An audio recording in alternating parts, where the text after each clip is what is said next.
Ecosystem services are the benefits that nature provides to people. All kinds of things that we all benefit from, but we barely realize that nature is actually providing them to us. The Ecosystem Services Accounting for Development project, or ESAforD as we call it, begins from the recognition that nature is an important factor of people's lives in many respects. But the problem that we have is that even though we know the general importance, we actually are not able to measure how important nature actually is. If we cannot measure it, we're not going to be able to manage nature in terms of making the most out of nature to the benefits of people.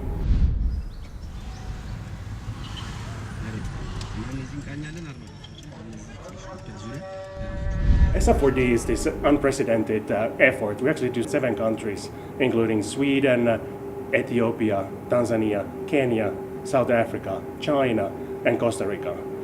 And in each of those countries, we study 3 different services.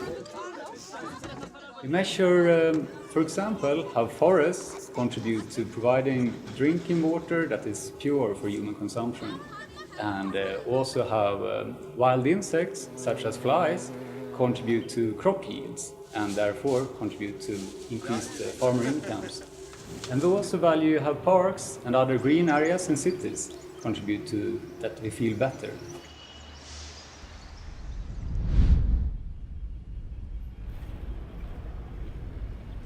We capture 3 remarkable examples in Costa Rica, Tanzania, and China on how nature helps us.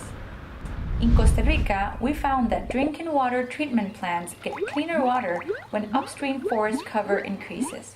This natural service makes easier to achieve the national quality standards using fewer purification chemicals in the process.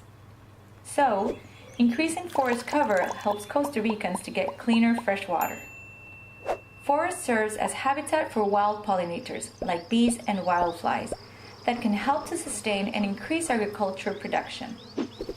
In Tanzania, rural households' income from crops that depend on pollination are higher when there is more forest cover around the farms. This service is especially visible in female-headed households, which rely more heavily on harvest helped by pollinators.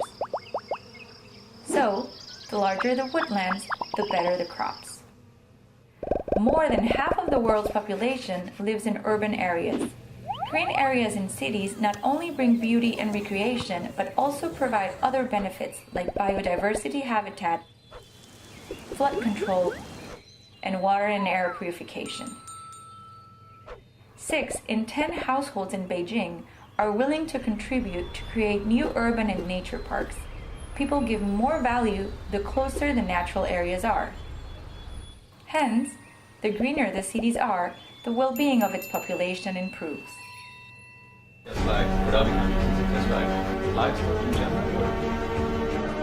And that's where you get a big benefit of the offer. It would be impossible to make this kind of contribution without having all these EFD centers involved, because they really have the research capacity on the ground and the ability to source information in a different context. In sub-Saharan Africa that are by the people. As a result of this work, we now know we can measure how valuable nature is.